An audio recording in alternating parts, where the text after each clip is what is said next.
Welcome to today's workshop on party proposals submitted in Phase 2 of the California Public Utilities Commission's Rulemaking on Safety Culture. My name is Ben Menzies, and I'm an advisor to Commissioner Darcy Houck, who's the assigned commissioner for this proceeding and one of the 5 appointed commissioners of the California Public Utilities Commission. Before we get into the substance of today's workshop, I wanted to run through a few housekeeping matters. As you should have just heard, this workshop is being recorded so that parties, staff, and members of the public may review it later as we work through the issues in this phase of the proceeding and ultimately come to a decision. All attendees should be muted upon joining the webinar. I'll ask panelists now to take a moment to ensure that they are muted as well. Please take care to keep yourself muted when you're not preparing to speak so that we can minimize crosstalk or any accidental audio. During the Q&A and discussion section that will come after party presentations in today's agenda, attendees are encouraged to ask questions or provide input on the discussion.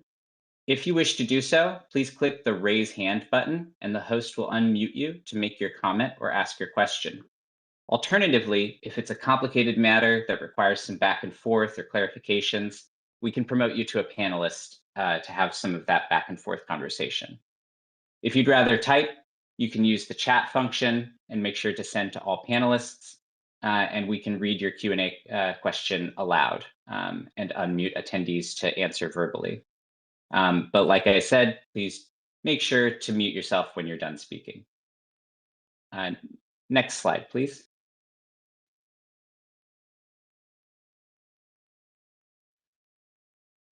Here is the agenda for today's workshop. We will have a few opening remarks from Commissioner Houck, as well as an overview of Phase 2 and the scoped issues in the proceeding from Safety Policy Division. Then we will have our party proposal presentations from the 5 parties that submitted party proposals on January 30th, which was last Friday, in the order you see here. Each party will have 15 minutes to provide their presentation. Although may use less time than that if desired. And some parties have slides which have been provided to us in advance, which will be put up on the screen. Some parties have not, don't have slides, which is also fine. After the party proposals are complete, depending on the timing, we will probably add a 5-minute break to allow folks to get up and stretch their legs or take a bio break. And after that, we'll have our discussion on party proposals, which is agendized for an hour. And then we will break for the day. At this point, I'll go to the next slide, and I will turn it over to Commissioner Houck to provide some opening remarks on today's workshop.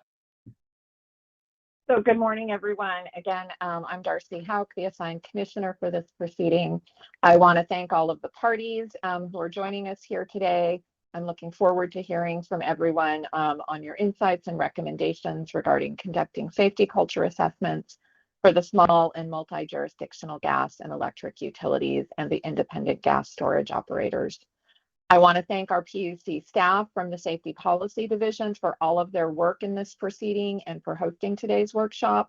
I want to thank my advisor, Ben Menzies, for helping to facilitate, and Administrative Law Judge Chang for all of his work, as well as our PUC IT staff for ensuring that we're able to have this virtual workshop. So thank you to everyone. The purpose of today's workshop is to discuss party proposals for addressing the scoped issues for Phase 2 of this proceeding. This relates to adopting the safety culture assessment framework and how to adapt what we adopted in Phase 1 to the unique circumstances of small and multi-jurisdictional gas and electric utilities, as well as independent gas storage operators. Safety culture, as you know, is a top priority for the Commission.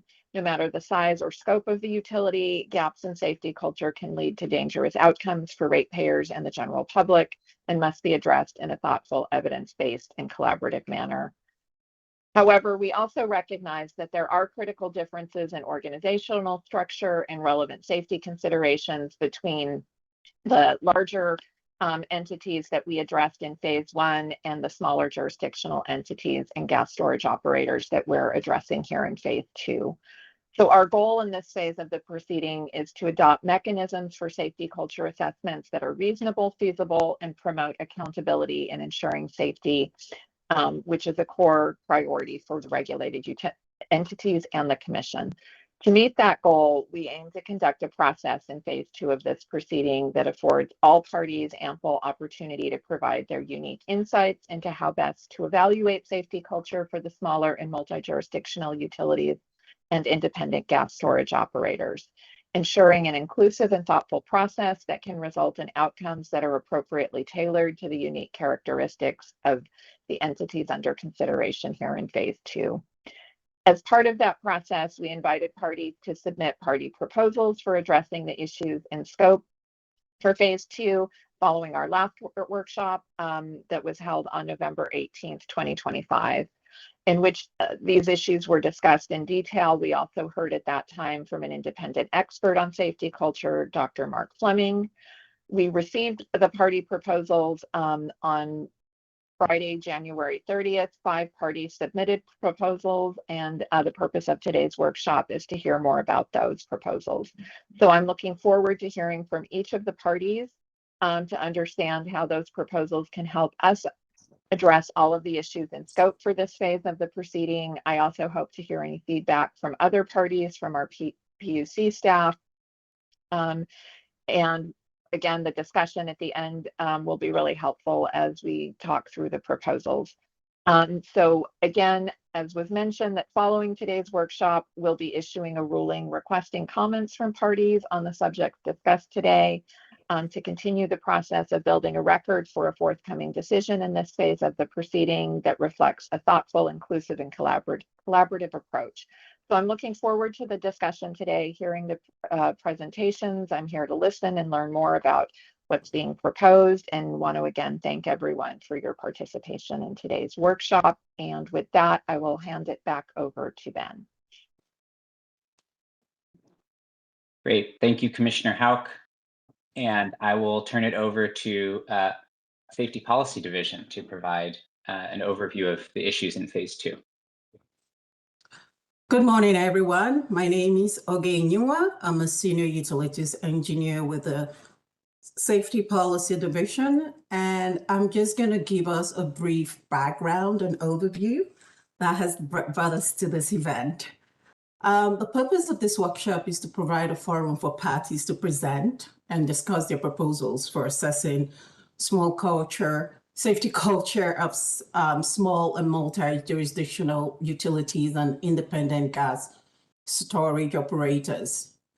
The OIA establishes the framework for assessing safety culture of regulated IOUs and gas operators.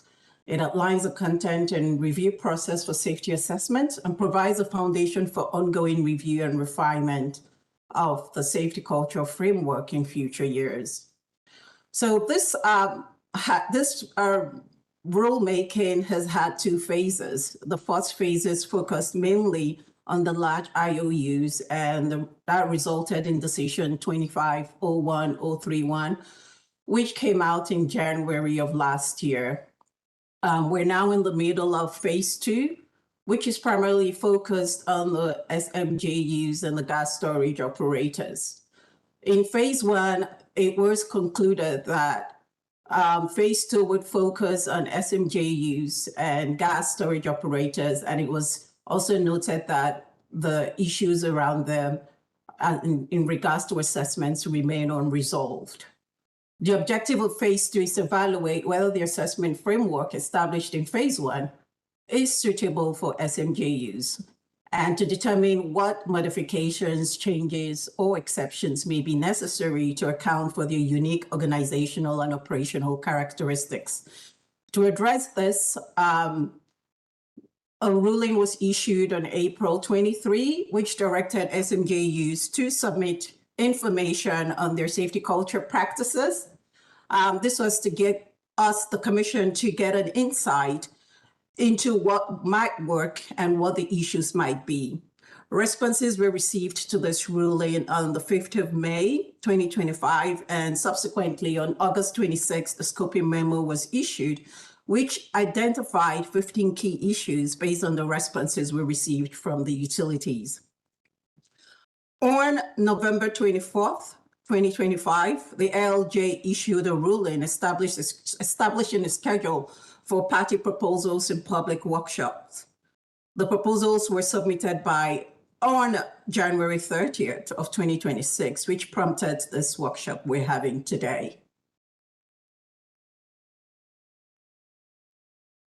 During the last workshop on November 18th, some of the insights we at SPD came away with was that safety culture may play a different role in small organizations, especially given a lot of the differences in sizes. We've got utilities that are less than 10 employees and all the way to 50 or even more, but not as big as the large ones. And this comes up with, this presents a lot of unique challenges on a case-by-case basis.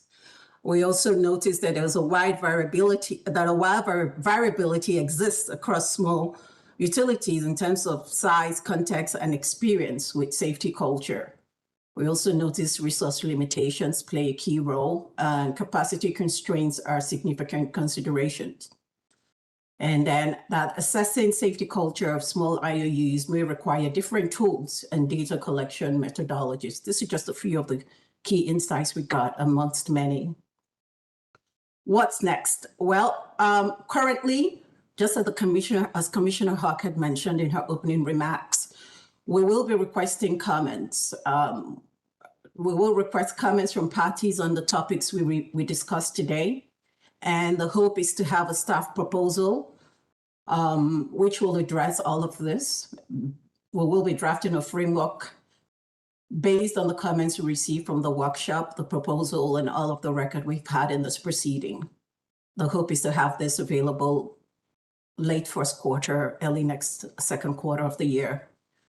The proposed decision should be done by late second quarter or third quarter. Commissioner Hawk will issue this draft decision to resolve scoped issues for comment. And a final decision will come up 30 days after the proposed decision is done. Thank you, and that's all I've got. At this point, I will introduce our first speaker, unless if there are any questions.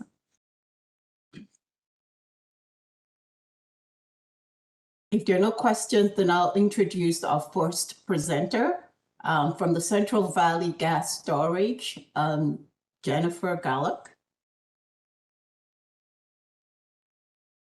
Good morning, Commissioner Houck, ALJ Chang, and everyone here to participate in this workshop on the Phase 2 Safety Culture Assessment Party Proposals. I'm Jen Garlock, outside counsel for Central Valley Gas Storage, or CVGS. Also with me here today is Bobby Dahagi from CVGS. I'll be walking through the main points of CVGS's proposal for safety culture assessment requirements at independent gas storage providers, or ISPs. I'll focus on where CVGS believes the requirements for ISPs should differ from those adopted for the large IOUs in Decision 25-01031, or the large IOU decision. As has been discussed in prior workshops, the parties subject to Phase 2 of this proceeding, the small multi-jurisdictional utilities and ISPs, are significantly smaller than the large IOUs that were the subject of Phase 1. For the smaller Phase 2 utilities, CVGS sees two main distinctions. One, that smaller organizations are less complex, more streamlined, and may be able to achieve the same safety culture improvement goals with a less complex regulatory regime. And two, as smaller utilities, the Phase 2 utilities are less able to take on significant new costs related to regulatory requirements. These differences impact requirements in the large IOU decision framework relative to the comprehensive assessments, the self-evaluations, and requirements related to the utility safety culture working group. I'll be addressing each of those 3 points, and then there are a few other points raised by the issues in the scoping ruling that I will touch on, but I won't be walking through all of our responses to the issues list. For the comprehensive assessments, the large IOU decision requires that they are conducted by a third-party evaluator. CVGS is not opposed to using a third party for the comprehensive assessments. However, To mitigate the costs of a third-party evaluator, CVGS proposes 2 changes compared to the large IOU decision. One is that CVGS proposes that the comprehensive assessments for ISPs should be required every 5 years instead of 4 years. This is just a slightly longer time frame to mitigate the costs of the third-party evaluator over time. And 2, CVGS proposes that the ISPs should have flexibility in choosing the third-party evaluator, as opposed to being limited to third-party evaluators chosen and contracted by Safety Policy Division. CVGS supports the development of criteria for the small utility third-party evaluators that would provide guidance to the ISPs in identifying an appropriate party to conduct its comprehensive assessments. As to the scope and content of the comprehensive assessments adopted for the large IOUs, we think those are generally appropriate to apply to the ISPs. Where there are material differences between the large and small utilities, CVGS proposes that those could likely be handled in the working group, which I'll discuss shortly. Second is the self-evaluations, and CVGS proposes largely the same requirements as for the large IOUs, including annual self-evaluations. The large IOU requirements related to the annual self-evaluations include a common set of focus areas and indicators, which are to be developed in the working group, and then also utility-specific focus areas and indicators. For the ISPs, CVGS proposes that the common set of focus areas and indicators developed for the phase 1 utilities may need to be revised for the small utilities. We aren't sure that the same common set of focus areas and indicators would still apply, but we understand that those have not yet been decided for the large IOUs, and so we can't comment exactly on how they might need to be different for the smaller utilities. And we would just request that if a common set of focus areas and indicators are adopted in for the large IOUs, that the phase 2 utilities have the ability to comment on those before they are applied to the phase 2 utilities. The third main point of our proposal is working group participation. If the phase 2 requirements include elements that must be further developed, like the focus areas and indicators in phase 1, then CVGS proposes that the most efficient way to proceed would be for the small utilities to join the existing large IOU working group. And then if topics or issues to be resolved are specific to only a subset of utilities, we think that we could hold separate meetings for those utilities or have subgroups within the working group that could be established to ensure that the discussions remain focused where there are differences. And then CVGS proposes that costs associated with the working group should be shared amongst the utilities pro rata based on the number of employees. And we think the number of employees is an appropriate metric because the complexity of a utility safety culture will be driven more by the number of people in that culture than by other metrics such as revenue or market share. And then there are just 3 other points that I wanted to touch on. The first is another issue related to cost that is in issue number 11 in the scoping ruling. The large IOUs in the large IOU decision are required to reimburse the commission for its cost to review their safety culture assessments. And CVGS's position is that the ISPs should not be required to reimburse the commission for its time to review the ISP safety culture assessments. We think this is the case because, first, the much smaller size of the ISPs and there's a greater impact of regulatory costs. And so to minimize costs, we don't think the cost of reviewing safety culture assessments should be put on the ISPs. And second is our expectation that the ISP safety culture assessments will be less complex than those of the large IOUs, such that reimbursement of the commission for its time to review is not warranted. The second is issue number 12 related to contractors. CVGS supports including contractors in the safety culture assessment framework. We support including, the phase 1 definition of safety culture and the guiding principles, each of which include references to contractors. But we do not support imposing any new safety training or oversight requirements on ISPs related to the contractors that they utilize. And the last point I wanted to touch on is in issue number 10, the topic of parent companies. And CVGS proposes that the ISPs should have the ability to provide information about the role of parent companies in their safety culture, but that no requirements on upstream parent companies that are unregulated by the commission should be imposed. So that's our overview of the CVGS proposal, and we look forward to answering questions in the roundtable discussion later this morning. Thank you, Jen.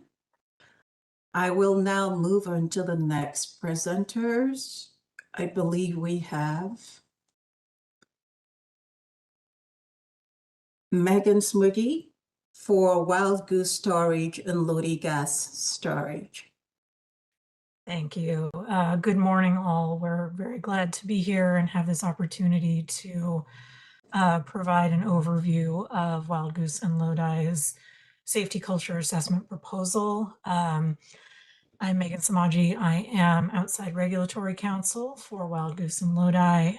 Here with me today is Harold Gold, who is manager for environment, health, and safety for Rockpoint Gas Storage. Should any sort of substantive and really technical questions arise in the discussion later. So our presentation today is going to focus on the safety culture assessment proposal specifically. We certainly appreciate Central Valley Gas Storage's broader perspectives on the sort of mechanics of the larger proceeding, and we certainly support those perspectives as well, particularly the call for maximum flexibility for the small and multi-jurisdictional utilities and the independent storage providers. If we can go to the next slide, please. So Wild Goose and Lodi, again, our fundamental request from the commission is that flexibility be prioritized when setting the requirements for the smaller utilities, given the wide range of entity sizes, regulatory frameworks, and service offerings. With that flexibility in mind, Wild Goose and Lodi have proposed a framework that would apply to their specific operations. We have not made this recommendation to apply to any other entity, although parties may find that there is some value in the substantive framework that we are putting forward. But the proposal leverages an existing program from Energy Safety Canada, which is Canada's Energy Safety Association for the oil and gas industries. And this program is for health and safety management, system training, and certification.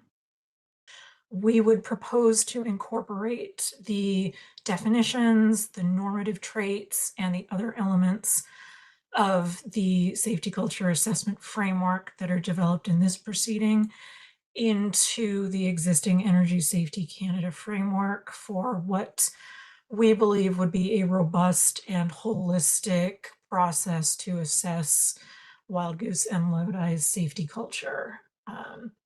We would also propose to train an employee or employees to conduct the assessments under this framework rather than searching for a third-party consultant.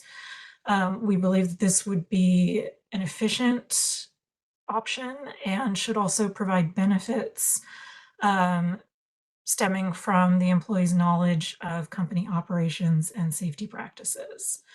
Next slide, please. So the Energy Safety Canada program has been created to ensure that safety audits are comprehensive and that they capture both safety practices and the critical factor of how well these practices can actually be implemented on the ground, so to speak, because it is, fundamental that a program is only as good as the extent to which it can actually be followed and implemented successfully. Wild Goose and Lodi believe that the scope and the purpose of the Energy Safety Canada program is consistent with the Commission's goal in this proceeding. to allow utilities to identify underlying basic assumptions and spot gaps in their own safety culture programs. Next slide. So the auditor training under this program is comprehensive, and it covers certification, safety program development, audit protocols, and quality assurance reviews, and it provides a code of ethics for auditors. There is a significant amount of additional detail in the framework that we attached to our proposal that we filed on the 30th. And so we are going to go through the substantive elements of the program at a very high level, but there's quite a bit of detail already in the record on this. Let's see, next slide, please. Yes, so the Energy Safety Canada audit covers a significant number of substantive areas, looking at management and administration categories. They cover a broad range of leadership, organizational, record keeping, reporting, and analytical elements. Next slide. The assessment also covers hazard and emergency topics that include hazard assessment, identification, reporting, prevention practices, and an organization's emergency response plans and procedures for responding to medical emergencies. Next slide. For employees and contractors, which are a critical element of any organization's safety culture, the assessment covers everything from initial qualifications, orientation, safety protocol training, to job-specific training, responsibilities to visitors and third parties, and violence and harassment prevention, right? Because safety culture is not just limited to the safety of your equipment. Next slide. The Energy Safety Canada program provides a robust audit framework for examining all aspects of an entity's safety-related operations. It includes verification and documentation protocols, confidentiality and anonymity requirements, and it also provides variable scoring methodologies depending on the kind of questions. There are sliding 0 to 10 scale scoring systems, and there are also an all or nothing, 0 or 10 scale scoring system. So next slide, please. And turning from the substance to the additional sort of more framework-based recommendations for Wild Goose and Lodi's proposal, we recommend a minimum 4-year cadence for the comprehensive safety culture assessment.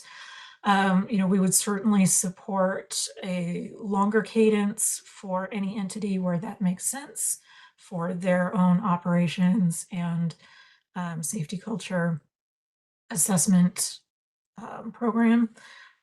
We recommend for the smaller utilities self-assessments every 2 years. We believe that would allow time to identify areas for improvement, to implement changes, and to validate that those changes have actually yielded positive results. And then on the question of a working group, we recommend that the small utilities continue to be able to attend the existing large utility working group, but we do not believe it should be mandatory. Again, given the broad range of entity sizes, regulatory frameworks, and service offerings amongst the small utilities, it's not clear that every meeting will be beneficial, that every topic addressed will be directly applicable to every single small utility. So we believe that flexibility should be a priority there. And because we are not recommending mandatory participation, we also do not recommend that there be cost responsibility for the small utility group, for either the third-party administrator for the working group or for the commission's costs to review the ultimate safety culture assessments. Not only are there potential cost burdens for the smaller entities, but the ISPs specifically are not rate regulated and do not have the same cost recovery opportunities that the rate regulated utilities do. And so there are some rate making equity considerations there as well. And that is the overview of Wild Goose and Lodi's presentation. So we look forward to discussing later during the workshop. Thank you, Megan. I will now introduce Alpine Natural Gas, and I believe Patrick Roswell is going to be presenting on behalf of Alpine Natural Gas. Yes, thank you. Patrick Roswell here, outside counsel to Alpine Natural Gas. And thank you, Commissioner, Your Honor, and others for setting this up. So Alpine is an extremely small natural gas distributor serving a 7-square-mile area in Calaveras County. They only have 9 employees, 2 of which are part-time. They have 1,700 customers. So they're just extremely small compared, especially to the large IOUs, but even to some of the, the other small entities on this workshop. So, and I guess you can go to the next slide, maybe. So our whole concern here is obviously safety is paramount, and this company's taken a lot of steps internally to instill a culture that will reflect those values. So the values are, I think, shared, whether you're a large utility or a smaller utility. And so the attributes and traits, those are reasonable. We had a couple of minor things that we commented on, but it makes sense to have the same values, the same attributes, and the same definitions for the most part. But what is important is just because of our lack of economies of scale, that there's some flexibility in the approach, that we try to think about how to reduce the cost of the process. So our proposal is really focused on that. And just for context, this isn't a company that has departments or formal structures where there's layers of management, that people have compartmentalized roles that need to be assessed. It's much more organic than that. There's very active management. You could have one meeting and address safety culture issues very directly with everyone in the company. And so we want to account for those more informal and perhaps more organic and more direct ways of addressing safety culture, especially given just the very localized, small nature of this operation. And so that's kind of what informs our presentation. There are also things we already have and already do, submissions that we make to, address safety in other contexts. We want to make sure that we have the ability to leverage those things. And I guess maybe you can go to the last slide at this point, which is probably the most tangible thing that we're saying that's perhaps unique to our comments, which is just, we'd really like to see self-assessment, at least for our company. I did hear from obviously others that some are more willing to embrace kind of a third-party approach. But I think for us, if we were to share and submit an initial filing through perhaps a Tier 2 advice letter and address the safety culture issues and assessments once, we could then build on that every year and only be addressing the things that are different or that require updating. Or obviously there's some things that by their nature would make sense to say that happened in the course of a given year. But that would be a much more streamlined approach, far less costly, we believe, than a third-party assessment. And I think it would give the commission everything that they need. And I think obviously we'd be happy to work with commission staff to answer questions if our submissions generate those questions. This is just one example, but I'm familiar with kind of how the commission does resiliency plans for telecommunications companies, and it's that same framework. There's basically a resiliency plan that gets submitted, and then what happens every year is an update to that plan. And so it's a way of making sure there is a constant flow of information year over year, and that any changes are addressed without having to, engage in a costly third-party process or reinvent the submission every single year. You would just be addressing the things that have changed or that are natural to update in the course of a given year. So that's our approach, and I think we're open to other ideas and ways that we can keep costs low, because I mean we may be the smallest, or certainly one of the smallest, natural gas and energy utilities in the state. So we want to make sure that our kind of cost structure and very organic way of addressing safety culture is considered, because I think a different approach might be warranted for an entity that's that small. So I think I'll stop there. I'm happy to answer questions, and certainly we'll be here for the duration and can participate in the back and forth discussion I think we have later. Thank you, Mr. Rosewell. Questions for Mr. Rosewell? Hearing none, I'll move on to CASMU. I think Bear Valley, Liberty, and Pacific Core has Jeb Gibson speaking on their behalf. Yes, thank you. Good morning. I'm Jed Gibson. I'm outside counsel for the electric, small, and multi-jurisdictional utilities, Bear Valley, Liberty, and Pacific Core. Thank you for setting up this workshop and allowing parties to further delve into safety culture assessment issues for the smaller entities. The small and multi-jurisdictional utilities, or SMJUs, do not have a comprehensive safety culture assessment proposal at this time, but we do have some foundational recommendations for how safety culture assessments should be structured, which we'll share today. The small sizes of the SMJUs make program implementation and administration more challenging. Each of the SMJUs has 50,000 or fewer customers, so program costs can disproportionately impact the limited number of SMJU customers. The Commission has historically recognized the unique characteristics of the SMJUs and the challenges they face.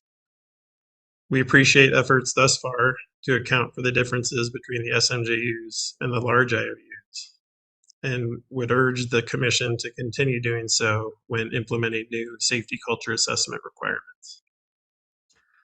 As recognized during the November 18th Phase 2 workshop, different entities will necessarily employ different safety cultures, particularly for those that are vastly different in size.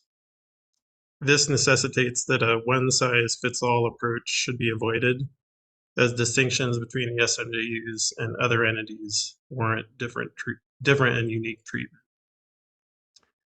The SMJUs believe it is important to carefully consider the costs and benefits of any new safety culture assessment requirements before they're implemented. New safety culture assessment requirements should only be adopted if it's determined that the costs outweigh the benefits. Next slide, please. It is important to recognize that the electric SMJUs are already subject to robust safety culture assessment requirements overseen by the Office of Energy Infrastructure Safety, or Energy Safety. While we appreciate the different oversight roles of the Commission and Energy Safety, the SMJUs have concerns that new safety culture assessment requirements could overlap or duplicate existing safety culture assessment requirements. Given the robust safety culture documentation and objectives already provided by the SMJUs and the detailed analysis conducted by Energy Safety and its contractor, there is an opportunity for any new safety culture assessment requirements to streamline and leverage existing safety culture assessment requirements. This could optimize safety culture assessment efforts and minimize duplicative requirements and reporting. Next slide, please. We've touched on this a bit already, and I think it's kind of an overarching theme you'll hear today from the different presenters. But it's important that any new safety culture assessment requirements are tailored to account for the unique characteristics, small sizes, and limited customers of the SMJUs. To help account for these unique factors, the SMJUs recommend utilizing a flexible and straightforward approach to safety culture assessments. Providing flexibility will not only allow utilities to adjust safety culture assessment efforts to account for lessons learned, but would allow updates to the processes to incorporate best practices learned through industry collaboration. These efforts can help to optimize safety culture assessment measures. It should also be noted that flexibility has been demonstrated to improve safety culture and increase industry buy-in, particularly for voluntary and non-prescriptive programs, as highlighted in safety culture working group discussions. For example, Dr. Claudine Bradley, a leader at the Canada Energy Regulator, Christopher Hart from the Federal Aviation Administration, and Dr. Mark Fleming have all highlighted how flexibility and non-prescriptive or voluntary programs have often made tremendous breakthroughs in advancing safety culture in a variety of industries and jurisdictions. Next slide, please. With respect to timing, the SMJUs recommend that comprehensive assessments take place at the earliest in 2029 for the SMJUs after comprehensive assessments have been completed for the large IOUs. We support staggered timing for the comprehensive assessments, and we would recommend that annual self-evaluations begin in the year after the comprehensive assessment takes place. Next slide, please. This is maybe moot given kind of the next steps that were highlighted at the beginning of today's workshop. But to the extent the Commission is seeking to further develop and refine safety culture assessment requirements, we would recommend that additional workshops or working groups be convened to further develop those requirements. This could include a workshop or working group report, and it may also prove beneficial to hold separate workshops or working groups for the different entities, given differences between electric and gas SMGUs, as well as the independent gas storage operators. Again, though, that this may be made depending on what specific next steps are implemented. Yeah, so I think that there's just one more slide.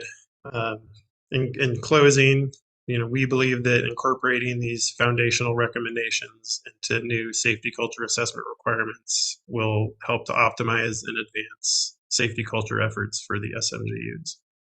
And we appreciate the steps the Commission has taken thus far in working with the smaller entities to further develop and refine these new safety culture assessment requirements. Thank you.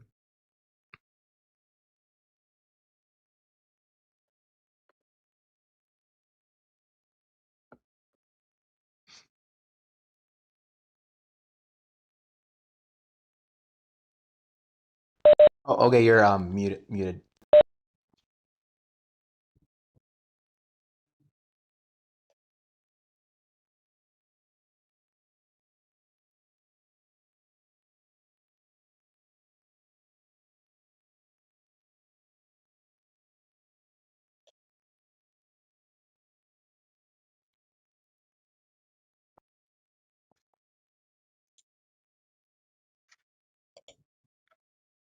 Hi, I see SBAU is next on the schedule. I Yeah. believe you're still muted. I think while we give Oge a moment to work through technical difficulties, Ariel, you can go next. Thank you. I appreciate that opportunity. My name is Ariel Strauss. I'm Regulatory Counsel for Small Business Utility Advocates.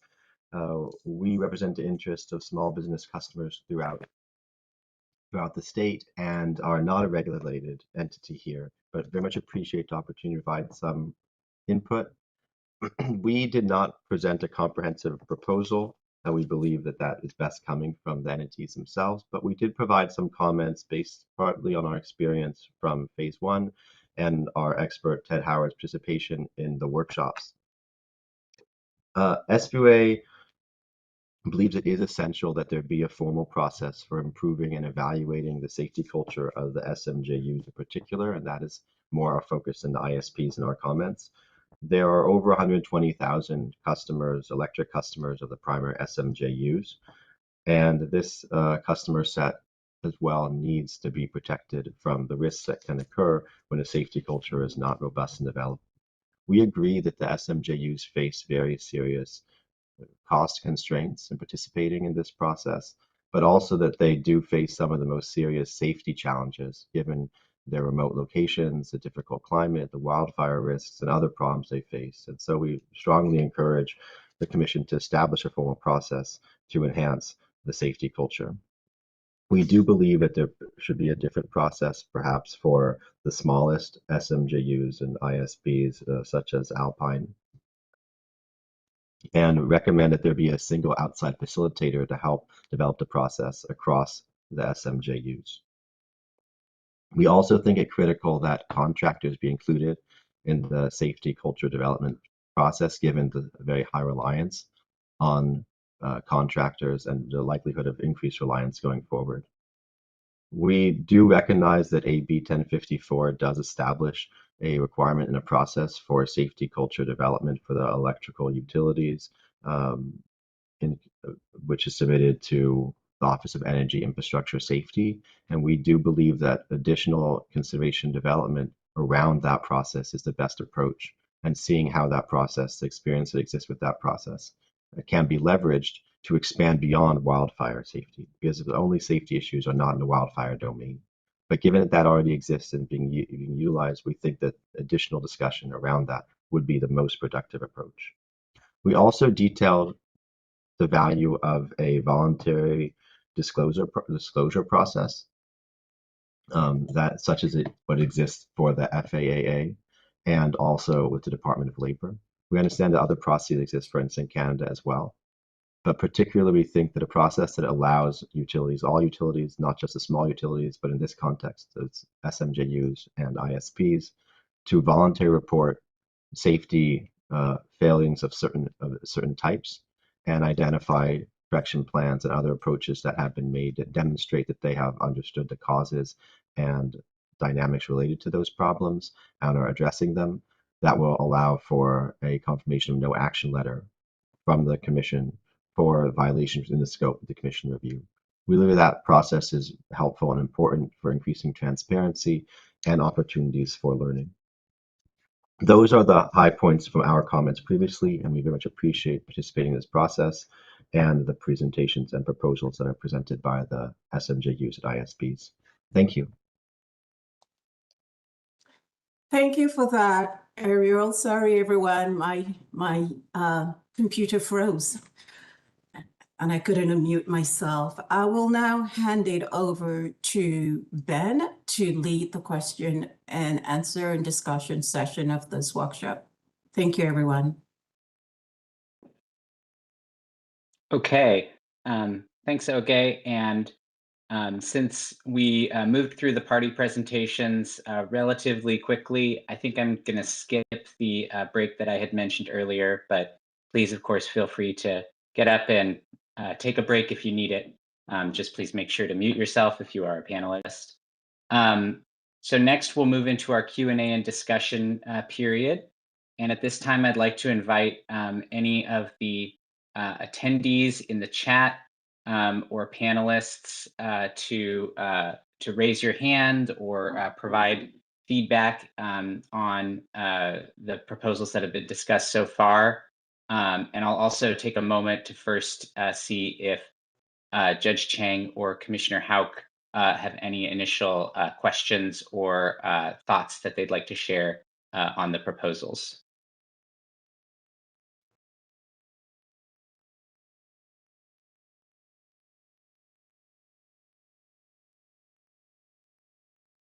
We can't hear you. Oh, there we go. Yeah, sorry.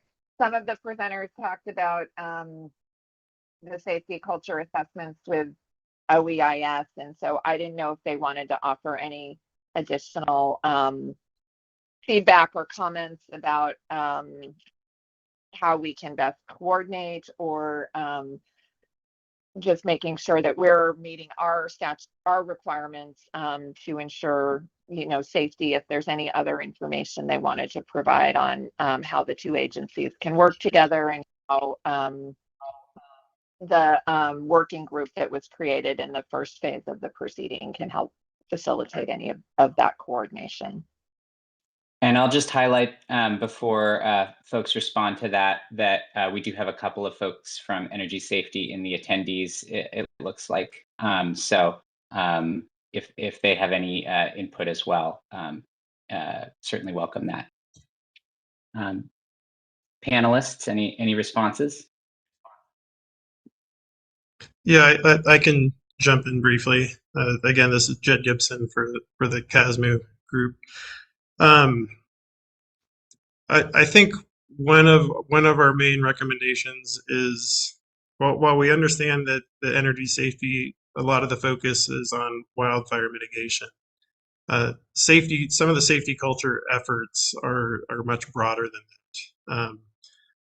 So I think to the extent we could leverage existing reporting that's already taking place to kind of avoid duplicative reporting. If there's any, to the extent that there can be coordination between the agencies, just so we can again kind of avoid duplication and utilize existing information that's already being compiled and presented to address kind of both overlapping safety culture efforts between the agencies. I think that's really the goal that we're trying to achieve here.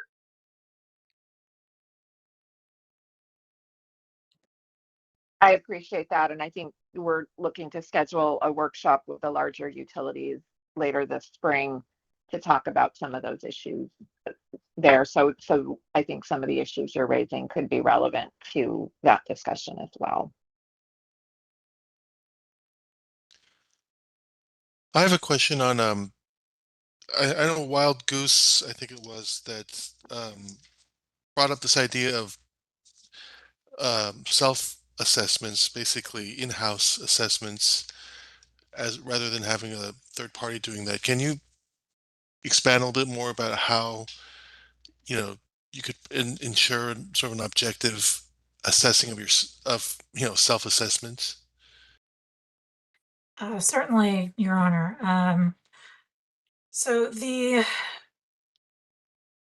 Energy Safety Canada program, which we would, hope to model our assessment framework on, has developed, this program has been in place for decades, is my understanding.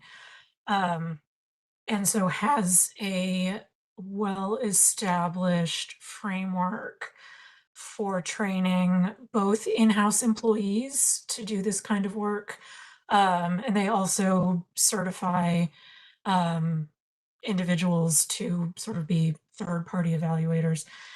And so we believe that built into that framework, there within the training and within the protocols, there are processes in place to ensure that you are getting the most objective assessment possible.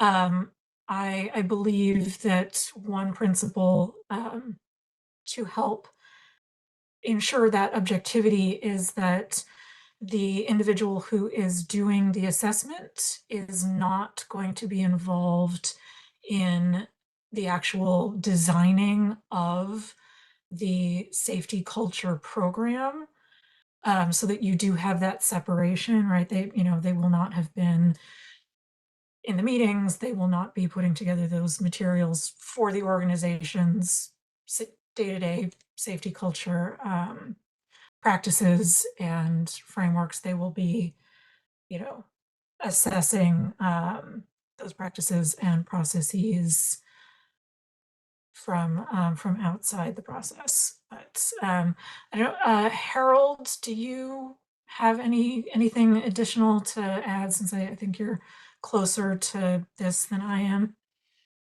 Yeah, and maybe a bit of a broader overview on the program. When Megan's referring to Energy Safety Canada, they're actually just one of many certifying partners. This program is a multi-jurisdictional program that exists throughout many provinces in Canada, and it encompasses different industries. So it has manufacturing, forestry, oil and gas, as we're talking about here, transportation, and so forth. So it is a very comprehensive program. It started up in the late 1990s, so it is well over 25 years in place.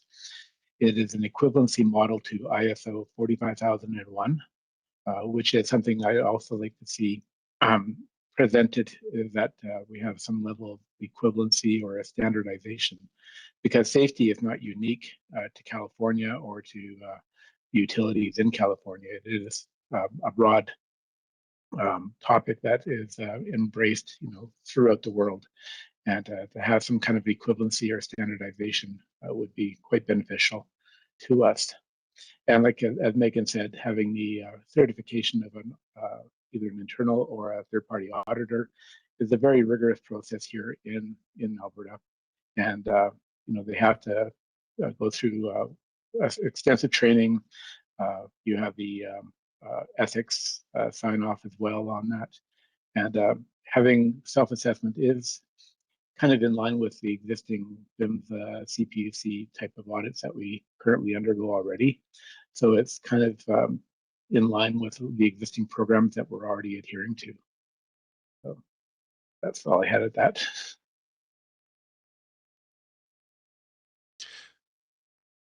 Can I ask a follow-up, or Commissioner Hauk?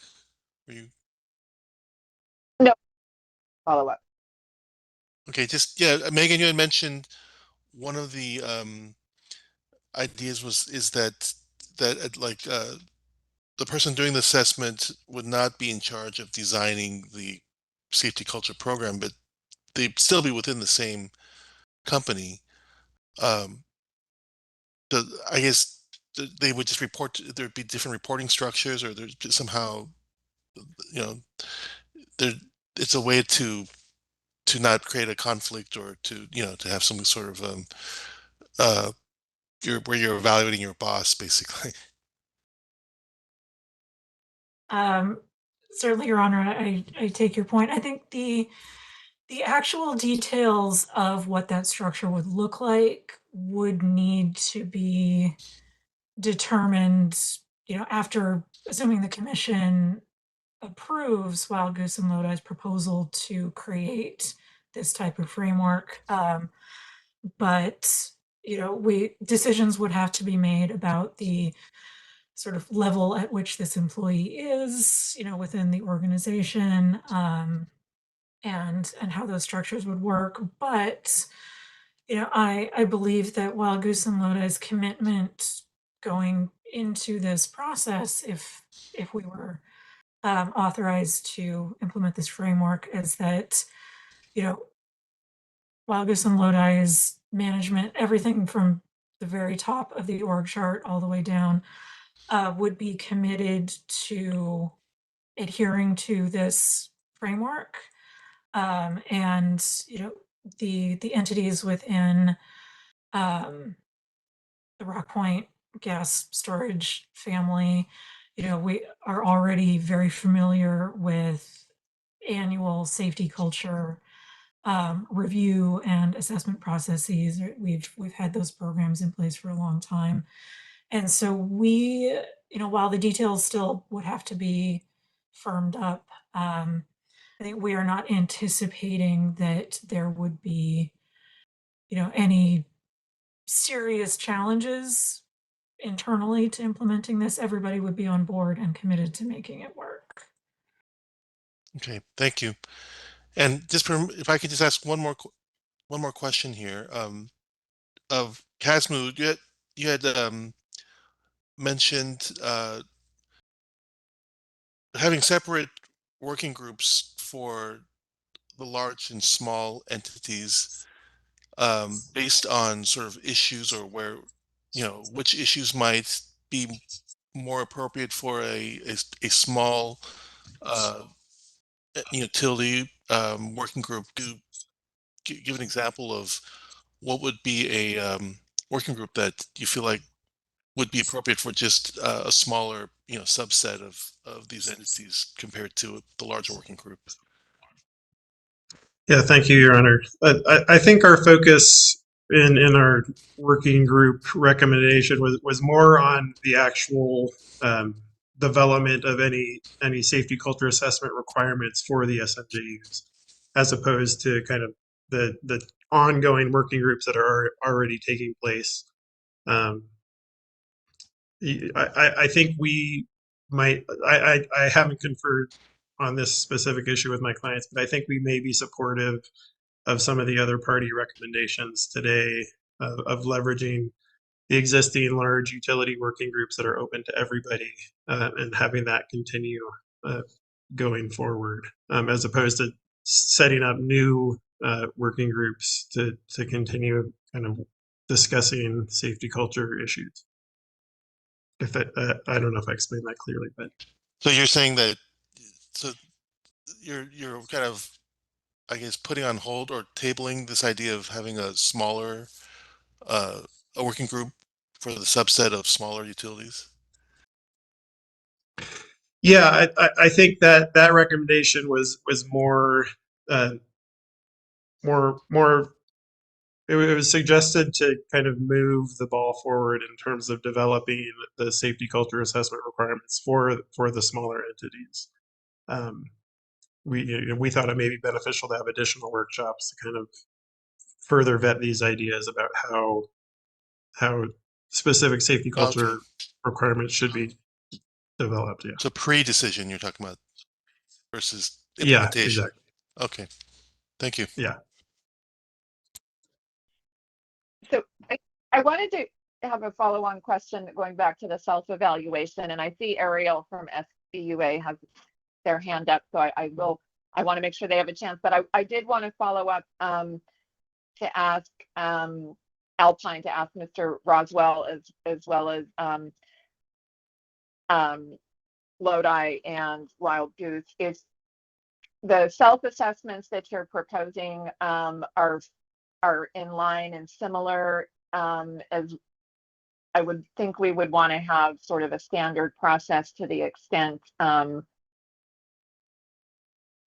we chose to adopt something like this, and just wanted to understand if you see what was proposed by both of those parties to be more similar, and if there are differences in what you've proposed, what things you think would be the most important for us to be looking at if we were to go this route. I'll try to speak first, and obviously Alpine is somewhat unique being so small, but I guess I'll say again, the framework in the resiliency plan submissions that the wireline and wireless telecommunications entities submit, there's kind of like a checklist of things that you're supposed to address, and so you could work toward that kind of a checklist, but rely on the internal resources. And Alpine has some pretty active management that does have a command of how to answer those kinds of questions. I'm not thinking that in this moment I'd be able to lay out 22 different things that we would cover, but I guess that would be the idea, that there's parameters that the company would then populate, and it would allow for flexibility for the company to do so in the way that suits its operations, which I think would be quite different for an Alpine versus a PacifiCorp or somebody. So that's what I had in mind conceptually, but I think we could work toward the specifics if the commission, heads in that direction. I'm not sure if that answers your question, but that's what I had in mind.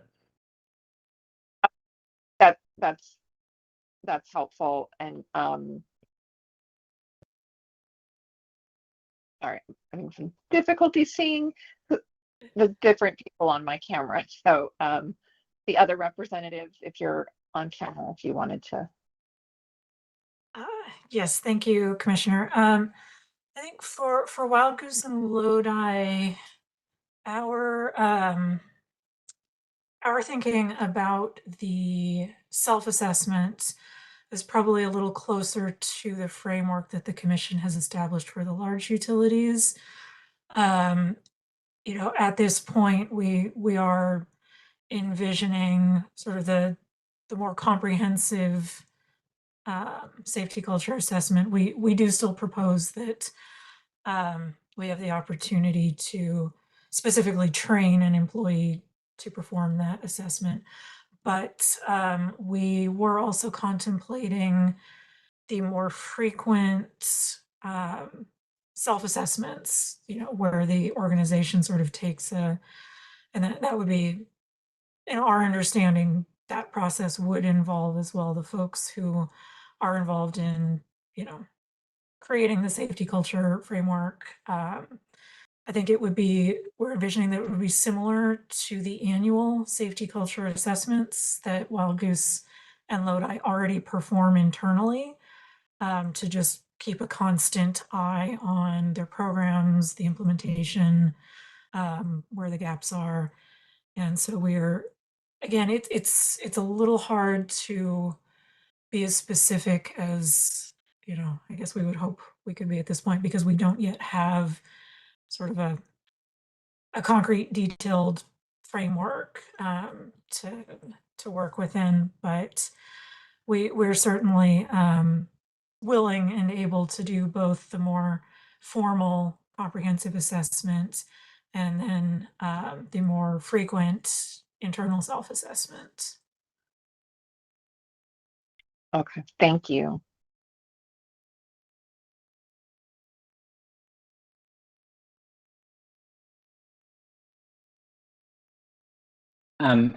I see that Ariel Strauss from SBUA has had his hand up for a minute. I did also just want to flag, I think we had a hand from Lauren Sabine from the Office of Energy Infrastructure Safety, who I think is in the audience. And we've drifted a bit from the energy safety coordination conversation, but maybe we could circle back to Lauren in a moment to get his input. Ariel, did you want to add to any of the conversation? Yes, thank you. I appreciate that. I did want to quickly respond to some of the questions by ALJ Chang, because our understanding, at least of what Ms. Maji has suggested, is very consistent with the order in paragraph 17 of the phase 1 decision, in terms of already recognizing the value and propriety of the self-assessments that are conducted by senior management or involvement of senior management of the larger IOUs. And we think a similar self-assessment approach would be helpful here. And that issues of conflicts could be addressed partly by the CPUC staff review assessing the sufficiency and integrity of those assessments. An additional thing that we recommend here, which is somewhat different from what is exactly the process in the phase 1, is that there would be an outside facilitator that would essentially operate perhaps as a consultant across the SMJUs and ISPs to somewhat help with that process. But we hadn't considered that person would operate more as an auditor, but rather as a facilitator or consultant, and that the utilities themselves would primarily be responsible for those self-assessments and presenting that to the commission. Thank you for allowing me to provide that comment.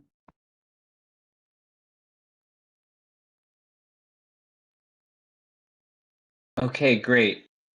I am going to attempt to unmute Lauren from Energy Safety. Lauren, are you able to speak, and do you still want to provide a comment? Yeah, question? Sure. Thanks, Ben. I just wanted to circle back. I know there was that earlier question. I just wanted from the SMJU and the small utility advocates presentations. I'll just acknowledge that we're aware of the challenge as well, and especially as it relates to duplication and avoiding duplication, especially in those situations where there's no value add to potentially things that may on the surface look like duplication. We have been coordinating this far between our office and the CPUC regarding the large electrical corporations and the assessments for them.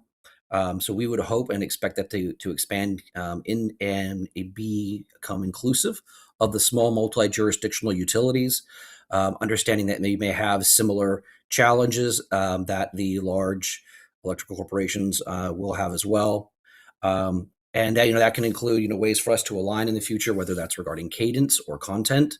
And we are happy to share what's worked for us thus far over the past 4 or 5 years in terms of managing similar assessments and how we modify those for the large utilities and also for the SMJUs. Some of the challenges we've faced. We can discuss opportunities on how we can use this to kind of coordinate between ourselves and the CPUC, especially, again, as I said, to avoid duplication, but also kind of how to leverage valuable insights that may be gathered from our independent processes, because they are distinct from one another, and we are looking, we're looking at a much more narrow segment of the organization and a very specific context, whereas the CPUC assessment is organization wide. But how can we utilize valuable insights gathered from both of our assessments that may help inform the other? And in that sense, I look at this as, although acknowledging the concern of duplication that will need to be addressed, I also look at it as an opportunity for us, because I think the intent between the two assessments is not to confirm the same findings twice, but to deliberately examine safety culture from different angles and potentially different lenses. And I think that will help reveal what sort of systemic or cultural signals are coming out of the system and how people adapt within them. And I think there's value there. Whereas, if we were just independently looking on our own, we may not, we may find similar insights, but maybe not to the breadth and depth that we would if we were operating entirely independently. So I think, again, acknowledge those concerns. I think it's definitely something that we would need to continue to coordinate on, and can again become more inclusive with the SMJUs as it relates to that coordination, and find what's worked for us also through the first phase or the first rollout of the large electrical corporation assessments. See what works and what can also be adopted either from that first cycle with our coordination, but then also things that we've learned along the way over the past 4 or 5 years. So definitely something that's on kind of our to-do list for the next 12 to 18 months as well.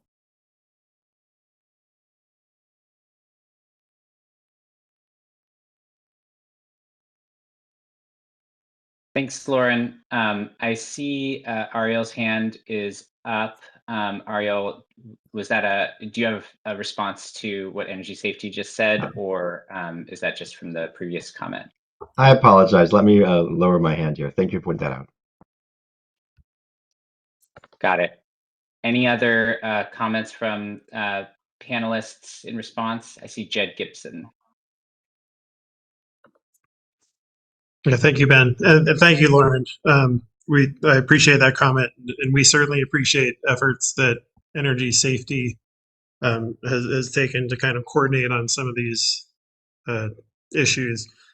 One example that I'll raise, in terms of kind of duplication, something that may be concerning is given the smaller staff of the SMJUs, to the extent new survey requirements are put in place, as that's already happening for Energy Safety. If it now happens for the commission as well, that those survey requirements may be less impactful, just given the smaller number of staff that are being surveyed, especially if it's kind of repeated surveys or similar surveys are being put out at an increased cadence, and it could lead to burnout and just not providing the more meaningful impacts that we're looking for from those safety culture surveys. But no, we're certainly appreciative of efforts to kind of coordinate and streamline these issues. So thank you for that.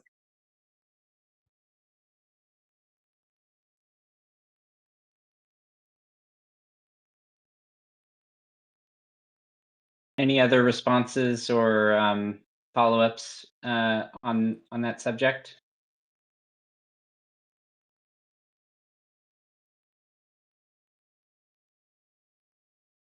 Okay. Seeing none, I saw a hand earlier from Carolina Contreras from the CPUC's Safety Policy Division. Carolina, I think I just sent a request for you to unmute. Go ahead and do so and ask your question or provide your feedback. Thank you, Ben. Just want to make sure you can hear me okay. Yes, we can. Thank you. Great. So just want to kind of provide some background.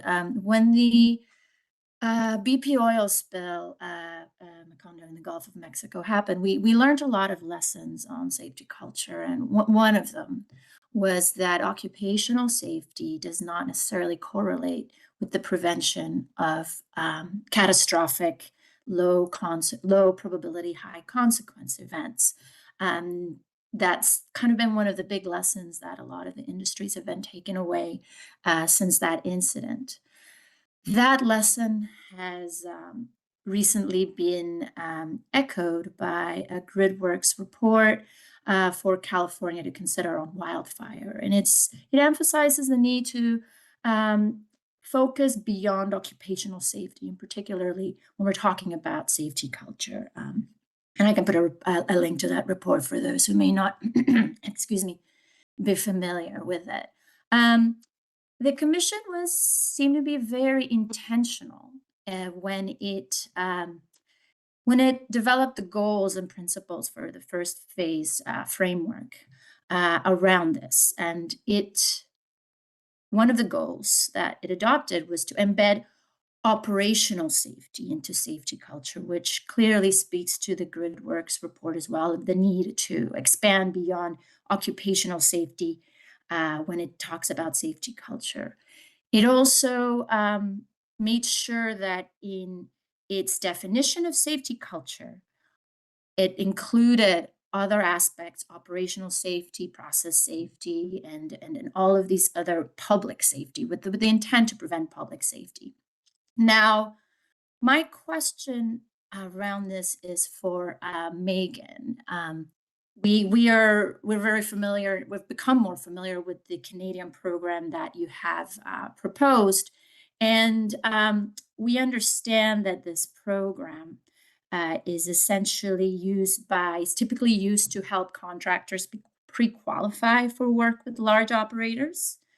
Also by some regulators with prescriptive regimes to verify compliance with operational safety health requirements, occupational safety health, basically, so occupational safety, and to generate scores in support of rate reduction in worker compensation insurance premiums. We understand it's also like an audit approach, and the scope is basically, it's really targeted at occupational safety. I also heard Harold mention the international standard 45001, and that's an occupational health and safety management system standard. So given the Commission's intent with its goals to prevent catastrophic events like the wildfires we've had, like the San Bruno's, I am curious in that the goal of this Canadian program is focused primarily on preventions of injuries and fatalities of the workforce. I'm curious how Wild Goose and Lodi would be able to align the scope and goals of the Commission that go beyond occupational safety for the prevention of catastrophic events to ensure that the scope and breadth of the program you're proposing will go above and beyond just occupational safety. Sure, thank you, Carolina. And I will defer to Harold on whether that assessment of the sort of main purpose of the Canadian program is consistent with our understanding. But you know, what we are proposing in this proceeding is not to adopt the Energy Safety Canada framework just verbatim, right, with no changes, just as is, right? We would use that existing framework which is quite robust, and I believe does extend to operational elements as well. But we would use that as sort of a baseline, which would then also incorporate the normative traits and the goals of this proceeding, to the extent that they're not already reflected. And we would as well, because we would be fashioning this framework to be suitable for purpose in this proceeding. We could also expressly incorporate operational safety as well. I will note that Rockpoint's existing safety culture program, which has been in place for a number of years and which is an ongoing process, I think which we included a fair amount of information about in our filing earlier last year, does also cover the actual, equipment and operational facets of the utility's overall safety and safety practices. But I will stop, and I'm going to defer to Harold for sort of more substantive insight. Yeah, thank you, Megan. No, that pretty much covered a good chunk of it. As Megan referred to, it is a basis for the program, not the end-all be-all for what we're looking at for our program. Something to consider as well, for at least for our organization. We are also operationally audited on our program through the CPUC, CalGEM, and PHMSA. And there's no reason why we couldn't incorporate the elements of those audits and expectations into this program as well, and have it as an overarching one program for ensuring that we are safe in both operation from management personnel, as well as the equipment operation as well in that system as well. Thanks for sharing, Harold. I wonder if I just might be able to follow up and just so that some words that were got my attention in your presentation was this term audit and program from your presentation. And there might be an opportunity here to start building probably a shared understanding of what culture is and what the phase one approach seeks to promote. And from, not sure, I think Harold, you might have been at the first workshop we had in November. And at that workshop, I think we had a lot of discussion about surfacing underlying assumptions and that being sort of an intent with the safety culture assessments, and that these be for the utilities to focus on learning and improvement. And so just want to kind of bring up that, there might be a disconnect with taking a check the box audit approach to a program that is asking you to go to an assessment that is for you to go above and beyond complying with existing programs and processes. And the intent is for you to look within your culture to find what is driving your decisions, what is driving what are some of these cultural blind spots, rather than what programs or what practices do you need to put in place, but rather why things are the way they are. So just, probably an opportunity for us to all better align on what that really means. Thank you, Carolina. I'll just note that, Wild Goose and Lodi, we have heard that messaging from the commission, and I believe our proposal does, acknowledge the fact that we believe that we can use the Energy Safety Canada framework as a basis to create a program that will help identify those underlying assumptions and, identify blind spots. I will just note that from a practical standpoint, the sort of, the assessment frameworks, which necessarily do include a preset list of questions and areas that you're looking at, and, the scoring systems, to a certain extent, it is not possible to avoid sort of things that can look on the surface like check the box compliance, right? We have to understand our operations through the lens of, how we are training and what our maintenance looks like and what our safety records are, and, how our employees and our contractors are speaking up and providing feedback. But so we absolutely hear what the commission is saying. And we believe that we can meet that goal. I think just, we are also going to be thinking about how we do that through a lot of the sort of existing practices and procedures that we already have, right? Because at the end of the day, we are all about on the ground, day-to-day operations. So.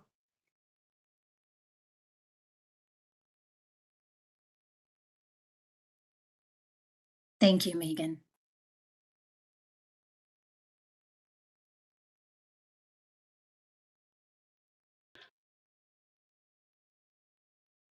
Any other responses on that subject from panelists, or if any attendees have thoughts, feel free to raise your hand. Otherwise, I have a question on another subject.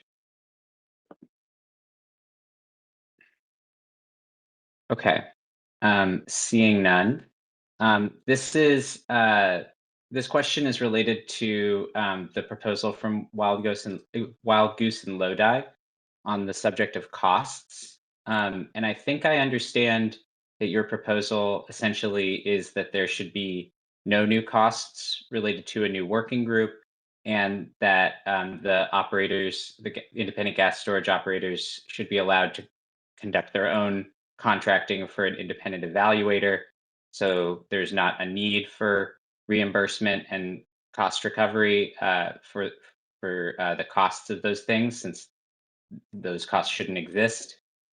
Is that a correct description of your proposal? And I wonder if you have any input on if the commission were to move forward with a new working group, or requiring, contracting on behalf of the phase 2 entities for an independent evaluator, how cost recovery should take place, if not from the entities that are covered. And then lastly, if you have any thoughts on the parts of the Central Valley gas storage proposal that are concerned with mitigating costs, and whether those might resolve some of the concerns about cost allocation and equity.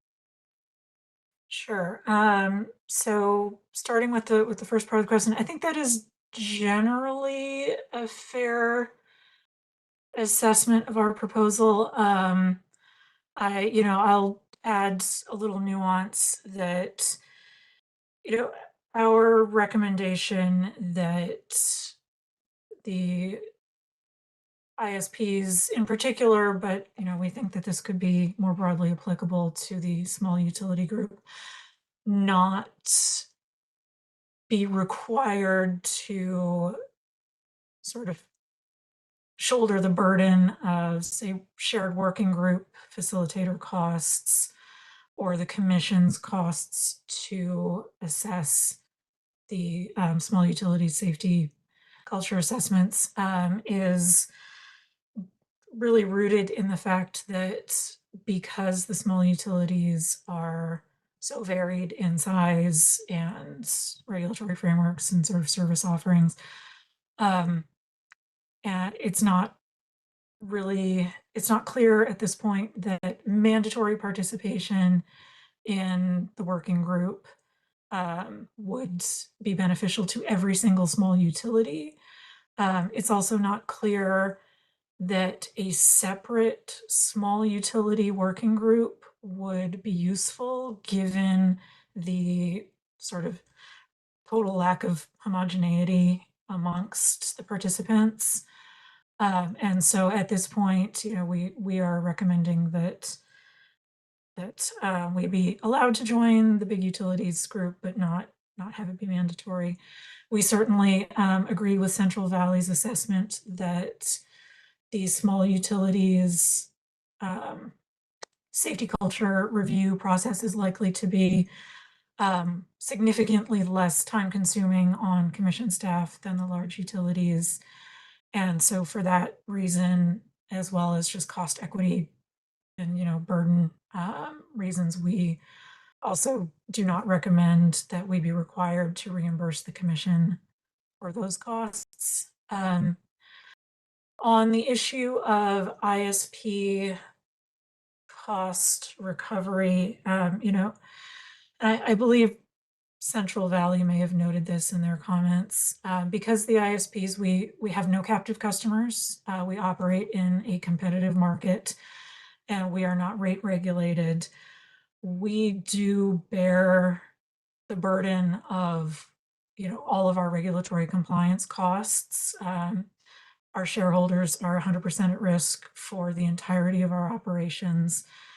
And while it is not impossible for the ISPs to factor in additional compliance costs from this proceeding into, negotiated storage contract rates. The commission does still need to be conscious that there is a cost inequity structurally between the ISPs and the other utilities who are able to seek customer cost recovery specifically for these type of compliance costs. So we do really feel that it is important for the commission to be aware of that and to take it into consideration. And then finally, on the issue of sort of Central Valley's other cost mitigation proposals, it's hard to say definitively because we do not yet have any kind of a mandate from the commission for what the small utility framework is going to look like.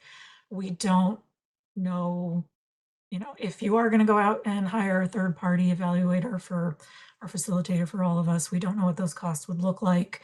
So it is hard to say, the extent to which the additional costs would present a challenge.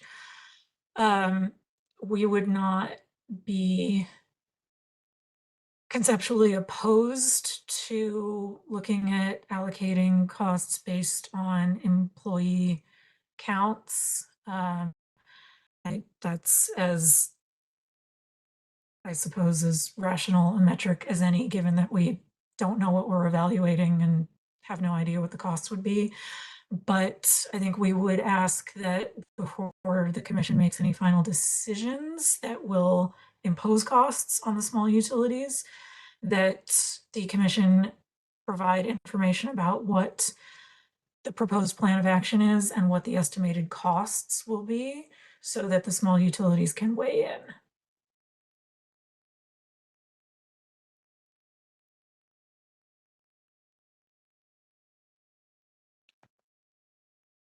Thanks for that. Any responses or responses to the questions I posed, which I think it was like a 4-part question, so I'm happy to repeat any parts of it, or to anything that Megan just shared? I see Judge Chang's hand.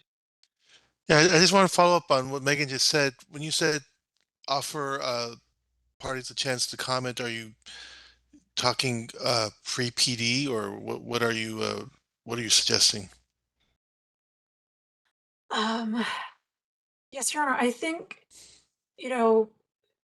if the commission is prepared to make a proposal about, the small utilities sort of external facilitator frameworks and to give a ballpark of the associated costs in the forthcoming staff proposal, that would certainly be a logical point to provide that information and to allow input.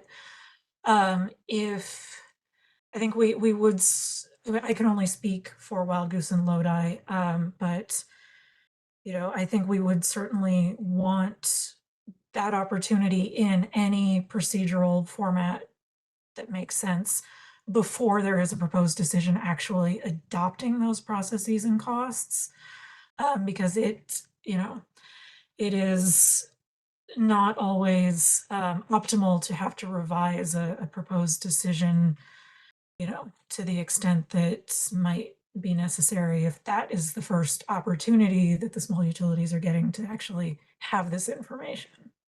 Okay, no, that makes sense. Thank you.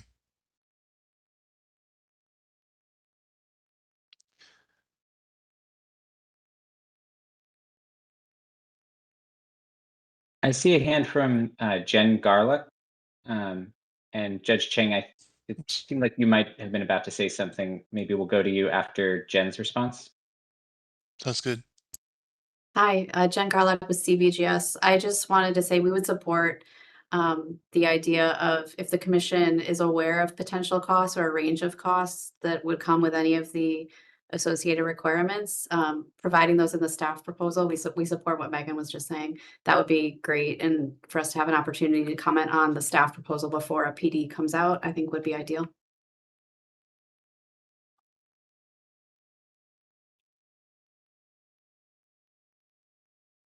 Thank you. I just had I don't know if people want to talk through this subject. I had another subject I was going to ask in a question. If anyone else has any more comments on that.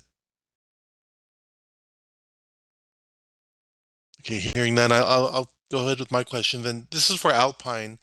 Um, given the size of Alpine, I definitely appreciate, you have 9 people, 2 of them are part-time, uh, and I know you've also proposed a sort of a self-assessment framework.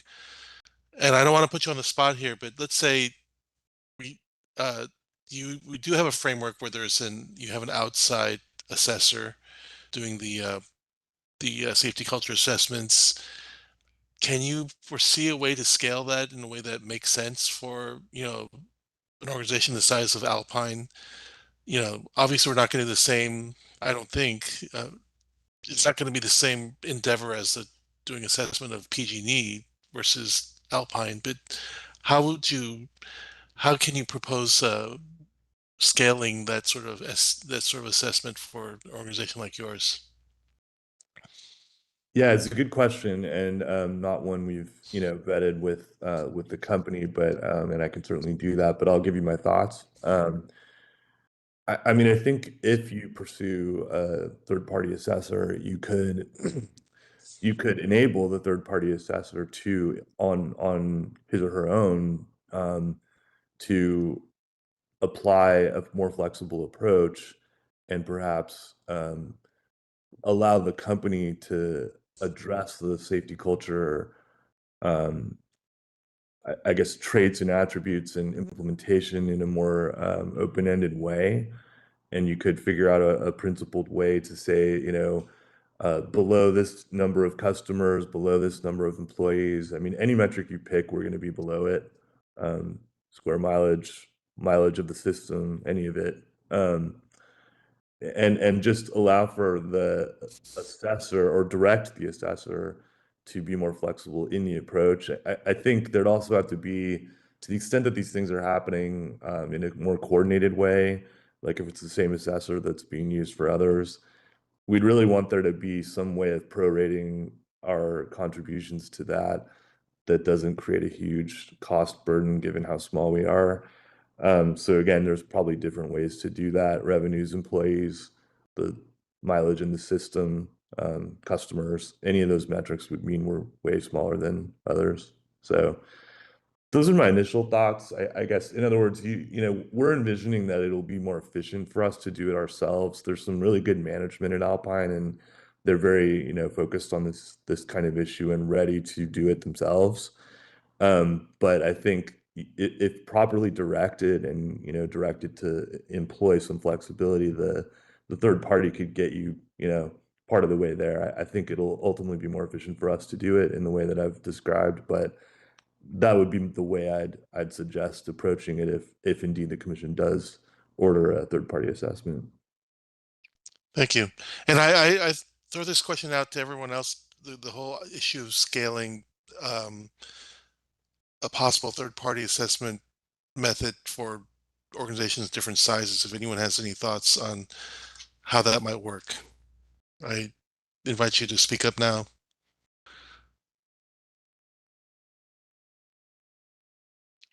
I see Carolina Contreras' hand from Safety Policy Division. Your mic should be open. Oh, hold on. Just Oh, this follow-up okay.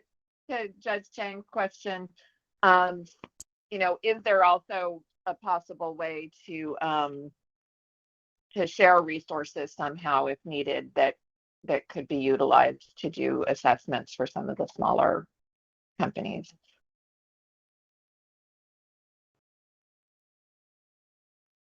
I'll just respond to that briefly, Commissioner, and I appreciate the idea. I think one challenge we would have is just that we're very different than others, and this is a natural gas distribution system interconnecting with PG&E and then delivering service in a very localized area. So there just we might be different enough than some of the others on this call that it might be hard to share those costs just in light of the differences, but I think it could be pursued.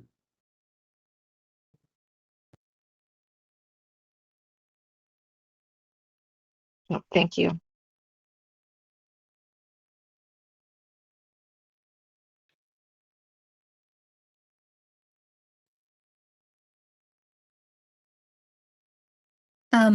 Thanks for the unmute, Ben. Just want to follow up on Patrick's comment and just provide a little bit of insight on how external parties or external entities can be used with safety culture. And I don't think you're too far off, Patrick, from the idea that there's an external entity can provide different roles, right? Not just come in and do an assessment and hand over an assessment that then is very challenging for a small organization that hasn't built the capacity to even know what to do with all that information, right? There's potential for kind of getting a small organization going with what type of what to look for, or just to support sometimes, with conversations within the company, or to help leaders reflect, once they've done their work and collected their data, just help and reflection. But absolutely, that the value of that external support, even when limited, will really depend on whether it outweighs the cost for that specific organization as well. And just to tie that back a little bit with Commissioner Hauk's question on pooling resources. What we did take away a lot from the previous workshop, and we heard from all of you, was despite the sizes, and despite the large variability in that area, there's a consistent and common thread across all of not necessarily having the capacity, but the opportunity for capacity building internally for all of the companies to be able to potentially take on some of that work, as you've as Patrick sort of explained with self-assessments and everything that everybody's been echoing today.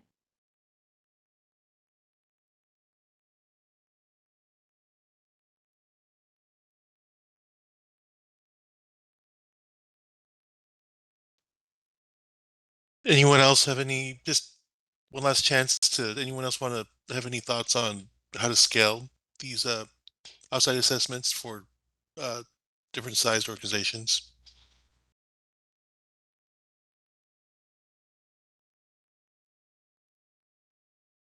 See Jane Garlock. Hi, just wanted to echo what I think it was Patrick that said some of this flexibility could be left up to the assessor. If there is a third-party evaluator, I assume they're expert in this type of assessment, and they would maybe be best positioned to evaluate the organization they're assessing and determine which which methods of assessment are most appropriate. Like maybe at Alpine, a survey seems maybe a little silly with something like 7 employees. So maybe we would just agree that perhaps the assessor, the third party assessor, might be best positioned to determine what assessment is most appropriate for that utility, given the nature of the utility.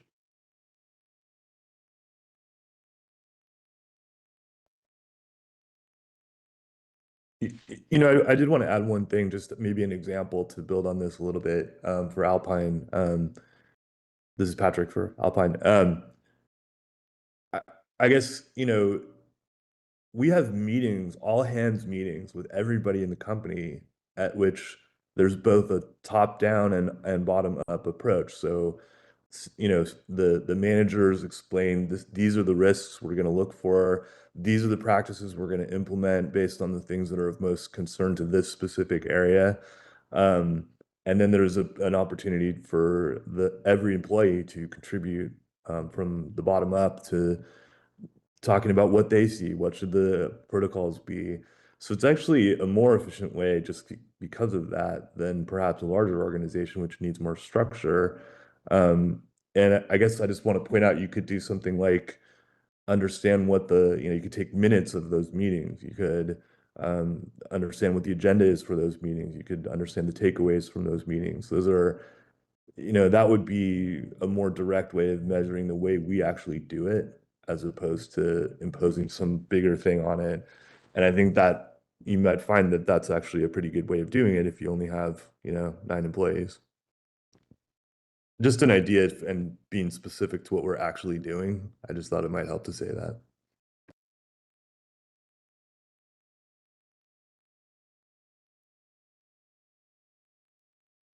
I see a hand from Jed Gibson. Yeah, thank you. Just with respect to scaling and kind of sharing costs amongst the small utilities, I don't think we have a clear answer for that. I know in other contexts, they'll kind of use a share of peak coincident load, but obviously, there's between gas storage providers and gas utilities and electric utilities. I don't know how you do that. I know CVGS's suggestion for using kind of an employee count is one idea. You kind of run into some challenges there with multi-jurisdictional utilities who have employees that do work in multiple states, so it may not be California specific. But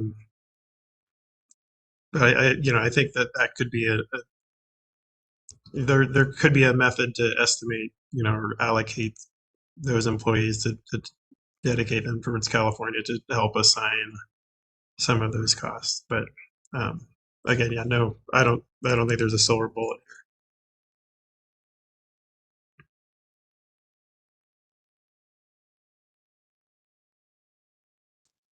See, Bobby Dehagi? Dahagi. Yeah, just speaking on CV Justice proposal, we had suggested total hours of employees based on the OSHA 300 logs. It's already reported information, and I guess to use the example of the part-time employees, they might be counted as one, though they don't contribute the same as one because they would work less hours. And so I'm feeling that total employee hours would just really help to balance that and account for everyone's contribution to the safety culture at the site or facility, rather than just counting everyone equally as one, regardless of how long they have worked there. So I guess just touching on that point, but Patrick did have a valid point in the terms of having employees who might work in other states and outside of a CPUC jurisdiction, and how to account for that.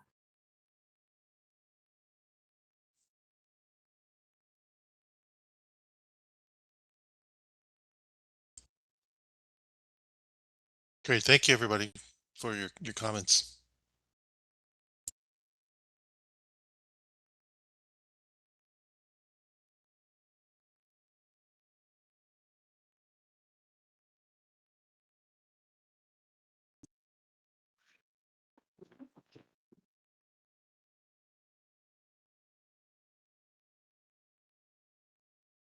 Any other questions for parties with proposals or input on this discussion?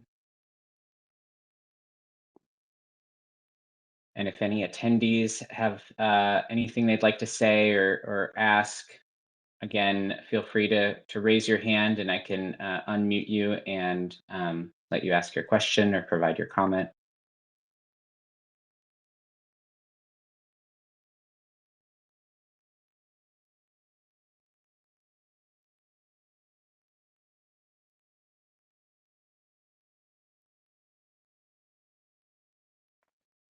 Oh, okay, I see Lauren Sabine from Energy Safety.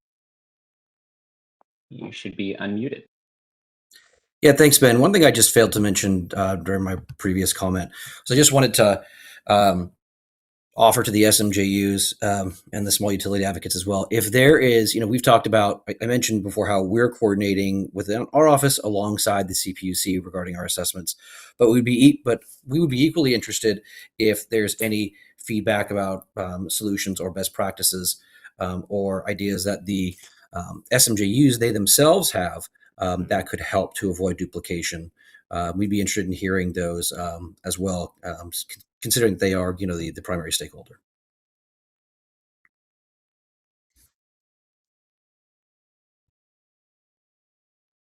And maybe not a question for today, but just something for the future as we begin to further develop the coordination alongside phase 2.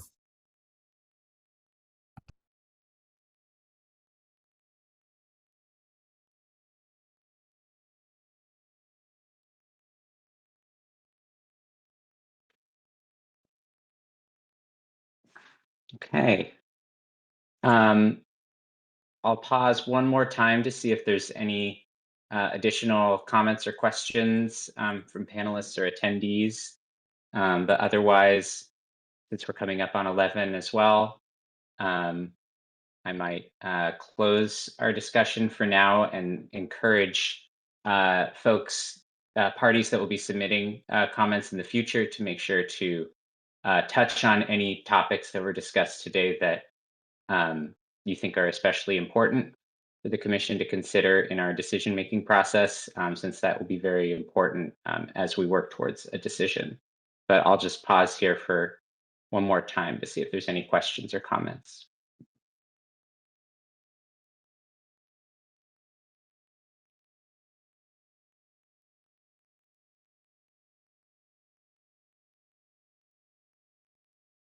Okay. Hearing none, I'll say big thank you to our presenters who provided the overview of the party proposals, and to everyone who participated in this robust discussion. I think it was really helpful and insightful. And as we're now coming up on the end of our agenda for today, I think I will pass it over to Commissioner Houck for any closing remarks before we close.